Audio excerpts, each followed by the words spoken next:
it's like grammar. You learn rules. You're not supposed to break the rules. And I think the really great thing about playing with your food is the breaking of the rules.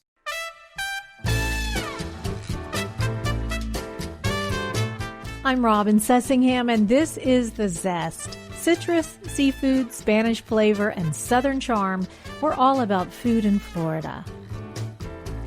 Florida is not just beaches and Disney World. It's got serious farming cred.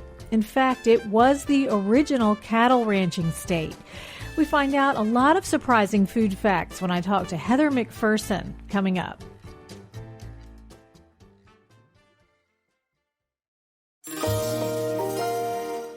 Support for the Zest podcast comes from Seitenbacher brand natural foods like muesli cereals, oils, oatmeal, energy bars, gluten-free fruit gummies for the kids, organic coffee, and more.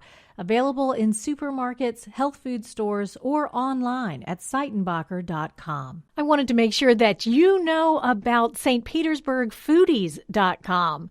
If you're looking for fun and good food in St. Pete, there are restaurant reviews and podcasts featuring local chefs, restaurateurs, happy hour suggestions, and a lot more. It's all online at stpetersburgfoodies.com.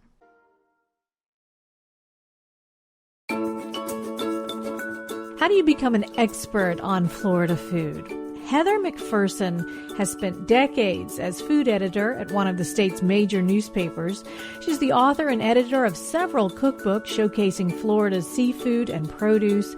She's the publicist for the famous Floridian Chef Art Smith, and she lends her writing talent to the Florida Dairy Farmers and Edible Orlando magazine, among others.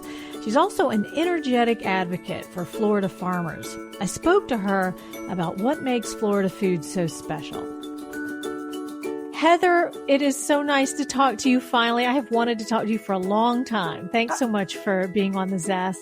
It is my pleasure. You came from Indiana, apparently, to the University of Florida, right? And actually came into Florida pre-Disney. So I'm part of those people who are almost, we're sort of grandfathered in as semi-natives. You really couldn't be more native. You have went to Florida and have really become more Floridian than... It is true.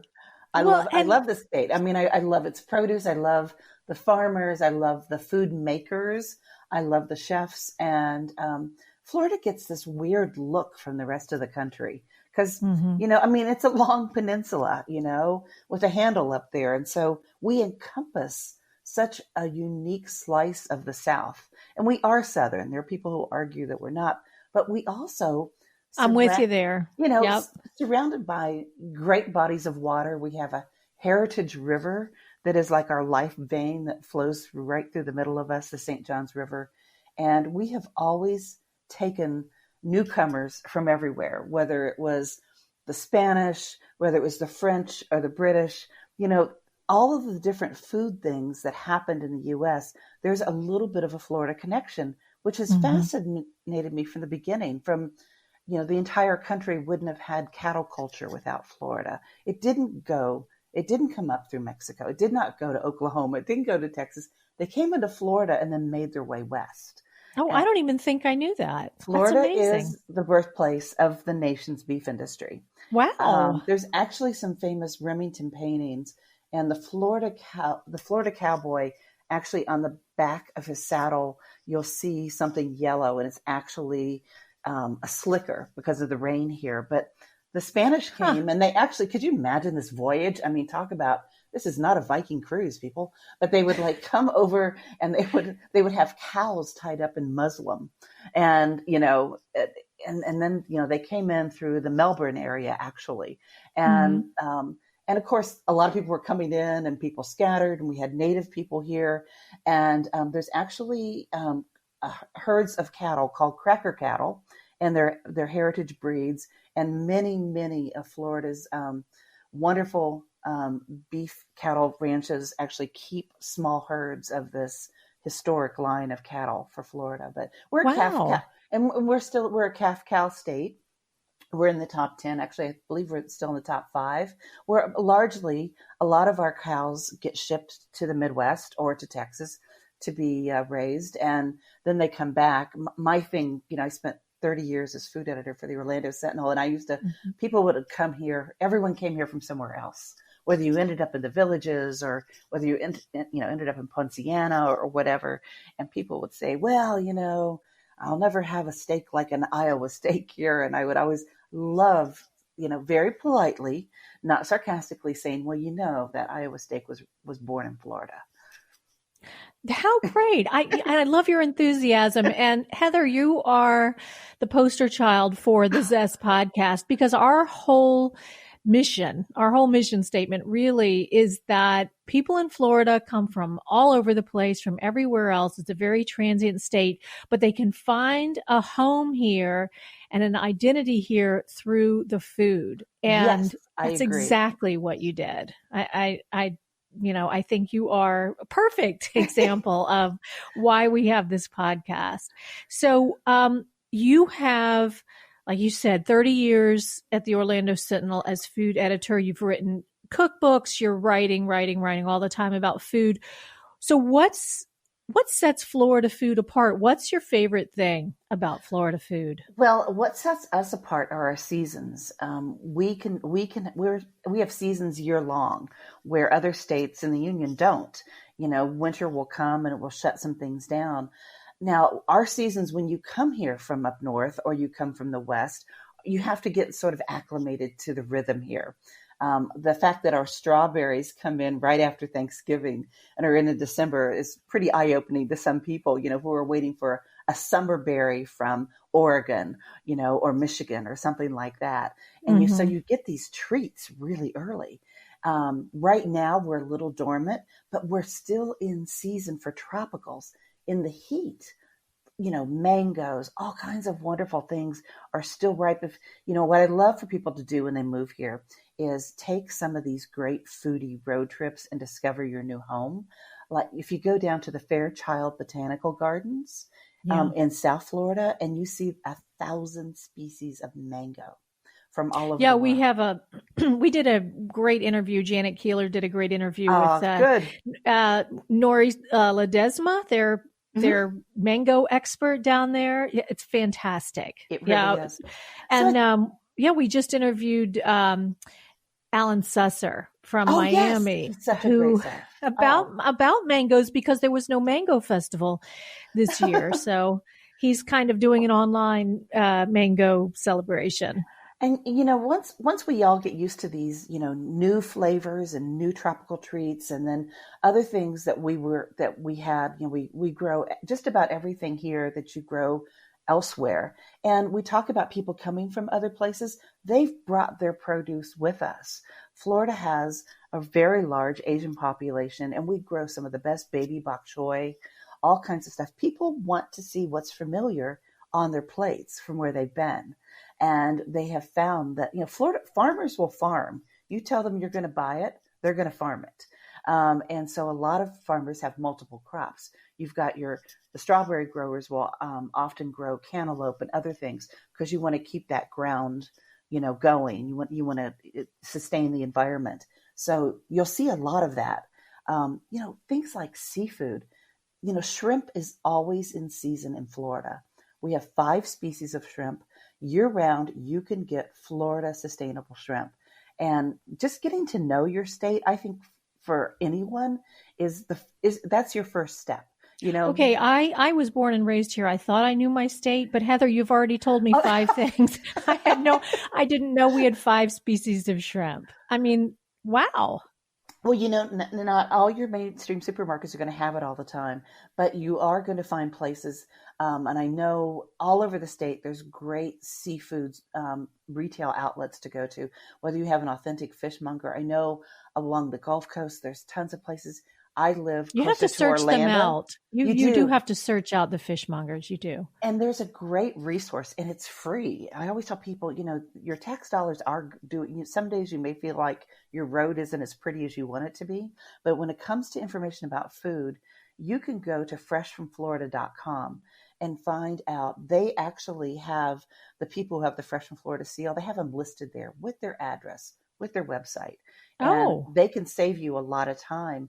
And what I like, my husband and I do when we travel, if we're over in Ormond Beach, we'll either want to stop in Kings and Orange City, or we'll want to go to Hulls over right on the Granada Bridge. These are people who own their own boats. They go out, they bring it in. You can talk to them about stuff, and these are people who also keep their bycatches.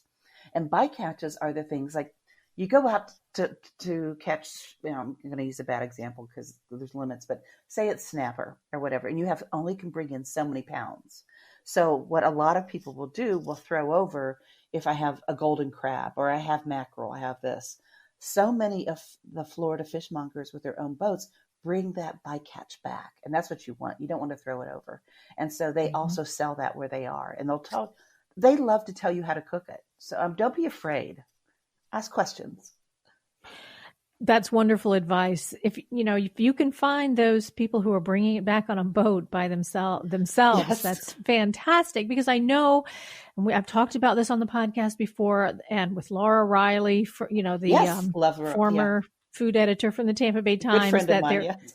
Yeah, I know it's a small world, isn't it? Janet, we all clump, we all find each other because, we bore other people because this is all we want to talk about.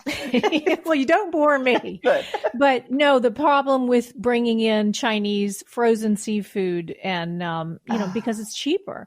So, if you can find the fresh local Florida seafood, that's fantastic. You might need to pay a little bit more. Right. I always try to remind people how much you're supporting the state's economy and ecology by doing that. Like you said, you may pay a little bit more, but, agriculture and aquaculture in Florida is $1 billion business. People always think it's strictly tourism. Agriculture is right up there with tourism as an important part of keeping Florida thriving. Yeah. Well, one of your cookbooks, Field to Feast, you're obviously very interested in where the food comes from and the growers. And I'm just wondering, in Field to Feast or in Good Catch, which is about the seafood, did you learn anything that surprised you from working on those books? I think that I always learn something that surprises me. I mean, I always, you're doing research on something, and like you said, you think you know everything, and then you find out that landmark chestnut trees were planted in Gainesville, Florida, that saved, the nation from a blight.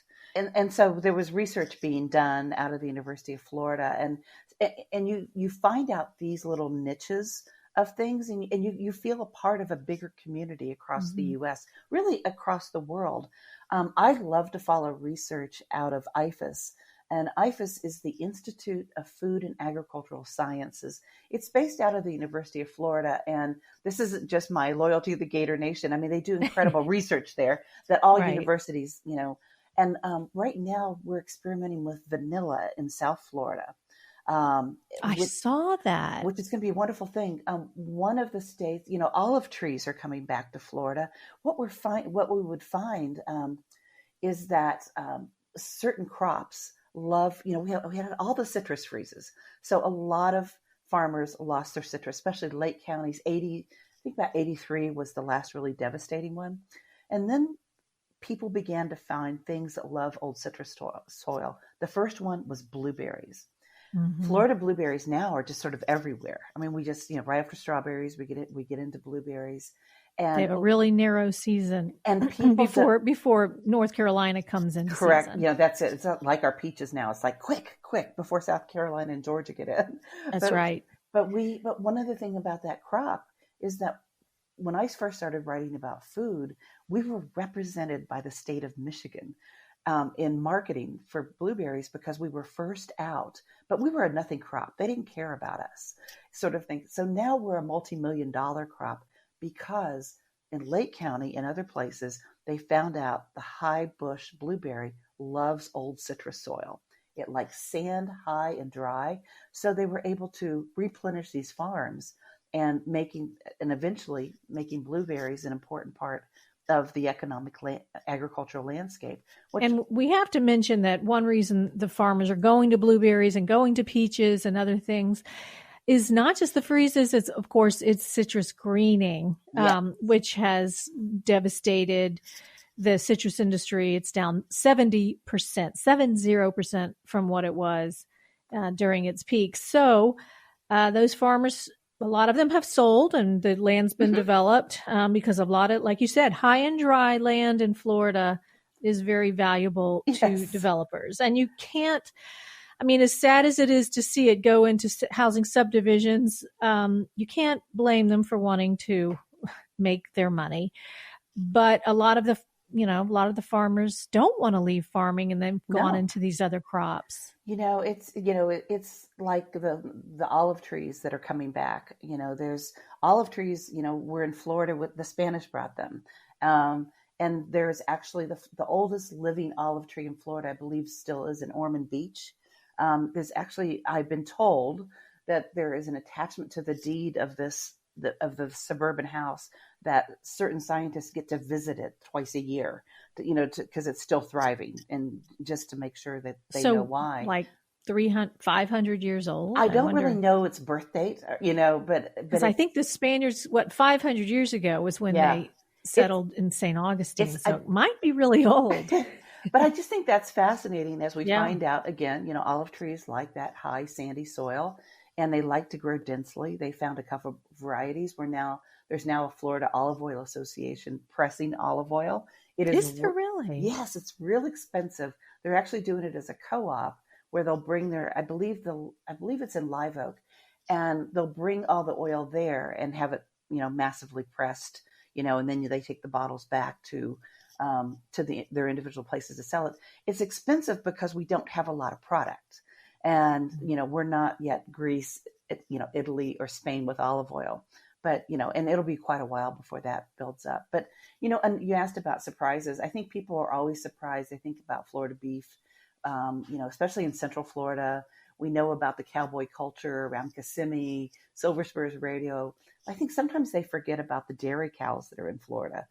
Yes, so that is what I wanted to talk to you about. I see that you're doing some work for the Florida dairy farmers, the industry group that represents the dairy in Florida. You do not think of Florida as a dairy. It seems too hot. You think of Wisconsin, of course, as a dairy state. Well, but there's dairy here. There's a lot of dairy here, and this is a Holstein state. I think up in Jersey you find more of the brown cows. So you'll see a lot of black and white cows. And the herds around here can range from about 150 to 5,000.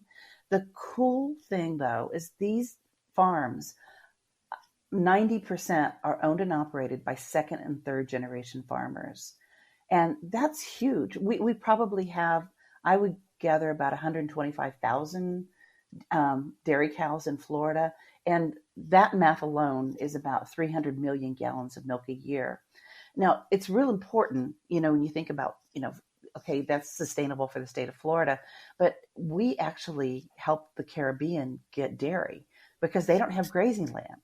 So we will help a lot of the island nations, a lot of our neighbors to the south get milk there because it's a quick ship down there because they don't have the capacity to feed. And so Florida is still, doing its best, trying to feed the world. And so the Holsteins then are kind of suited. They can take the heat. They can take the heat. Yeah. So how many dairy farms are there? How big is the industry? It's pretty big. I mean, I would, I know that we've got over 100,000 cows. We've certainly, the number of farms are several hundred.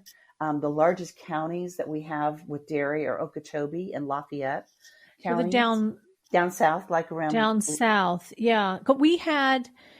I'm in Lakeland, and we had a dairy farm here forever. But it's gone now. That land is just too valuable. That same thing happened up a little bit farther north. Pfizer Dairy is the last remaining dairy farm in the greater Orlando metro area. Yeah. And they're Gerald's still farming.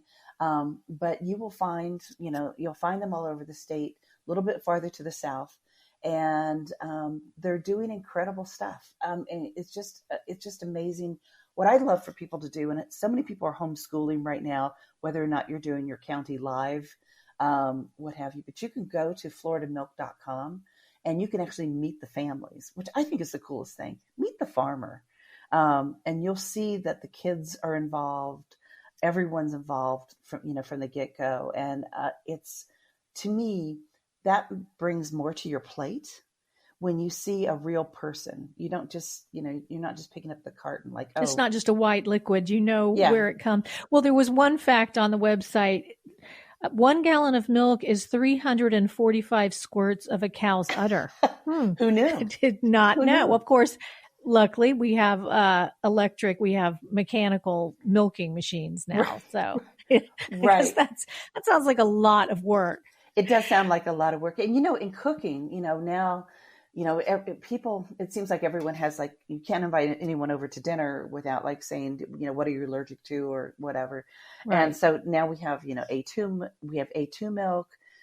We have we have low fat, skim, everything you want. We have condensed, shelf stable milks, which Floridians know. This is what we do in a hurricane. They're already always part of your hurricane kit, how you can reconstitute that, how you can continue to cook with it. Mm-hmm. But as a cook, I'm always fascinated to play with my food, and being able to play with all the different forms of liquid milk, to me is always fascinating to do. I love even the mistakes. I'm always striving to maybe lower the fat in a recipe. But you need fat to emulsify. You also need it for creaminess, and then how you play with that. Fluid milk, which we are primarily a fluid milk state, though, goes into ricotta. It goes into yogurt. It goes into all kinds of other products as well. So, are you developing recipes for the dairy industry? I am. I do it when they need some stuff, and they know that I like to play with my food, and I have done some really, I think, some nice things that have been some good turns on some things. Tell me about something that you liked that turned out well. I did, of course, you always, whether you're developing for any, the beef industry or whatever, you want the product to be in the forefront. But one of the things that I really enjoyed was using yogurt to marinate chicken.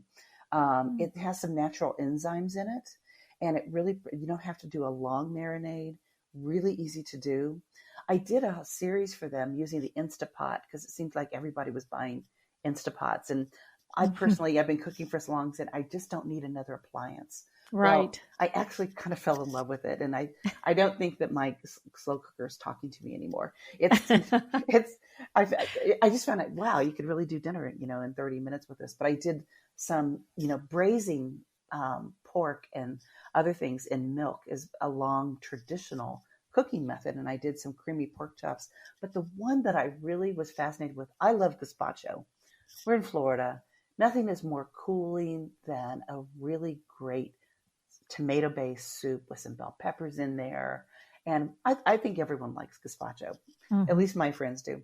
But I added a little bit of milk to it, and it made it so velvety. I'd be down for that for sure. It was so easy breezy. Things like that to me, it's like, I was sort of brought up in the Becky Homecki generation. I grew up growing up in the Midwest. Home ec started in the 4th grade. It didn't end until, you were out of high school. You were sewing and you were embroidering and you were cooking. But it's kind of like, it's like grammar. You learn rules, and you don't. You're not supposed to break the rules. And I think the really great thing about playing with your food is the breaking of the rules. People go, I don't think you should go that way. It's like, I'm not going to know until I try it. So maybe you can't still call it gazpacho, but maybe it's some other delicious thing. It turned out to be really, really good. And I'm not just patting myself on the back, but we're going to have that. I was really proud of it. And of course, there's always wonderful kinds of sweets and stuff that you can do. Ice cream. But we're going to have that gazpacho recipe on our website, if that's okay with you. Absolutely. Yeah. Absolutely. Can't wait to share it. Heather, talk to me, though, about the taste of Florida milk, because obviously what the cows eat affects the taste. Tell me about the taste. Well, the taste is really interesting because while they do graze like most cows do, our cows actually eat a lot of byproducts that would have ended up in the landfill. They'll consume citrus pulp, brewer's grain, whole cottonseed, and so a lot of that does end up, in the taste. Now, I think our milk, to me, and I grew up in the Midwest, so I've had a lot of milk. My uncle actually had a dairy farm in upstate New York. But I think ours has this rich, wonderful mouthfeel. And I don't know if it's related to the heat of the environment or what it is. But, if I were doing it like a wine tasting, I think that there's a clean grass feel to it. That's hard for some people to get there if you don't do a lot of tasting. But, why do I want to taste grass in my milk? I'm talking about that clean blade kind of thing. I don't get any herbal sensation. I just get that wonderful, wonderful, rich mouthfeel. A little bit. I don't, when I talk about, them being able to not add things to the landfill and use things like citrus pulp, it's not that you get all of that to me in the milk. I think that by the time it's processed and pasteurized, it's just a really lush kind of taste. Now, a lot of people, it's like tomatoes. There are people who say, I'm sorry, Jersey, it's the only place you can get a tomato. Other people would say, oh, no, it's a Tennessee tomato. I think that the environment does add to it, and also the breed adds to it. But I think that our milk, and maybe it's a Holstein thing, and I've never really given the breed enough credit. But for me, it's just a really rich mouthfeel. And you said there is some cheese being produced in the state. It is. It's niche cheese. There's some goat cheese and some other. This is not Wisconsin, or even the Northeast. So we don't have a lot of stuff. There's some great cheese makers out of south of Gainesville and Hawthorne, and some other places like that. You'll find a lot of great goat cheese around Loxahatchee, and other places like that. And a lot of times you can get them in local markets. So you always need to seek those out. Heather McPherson, it was an honor, and it was so much fun to talk to you. Thank you so much.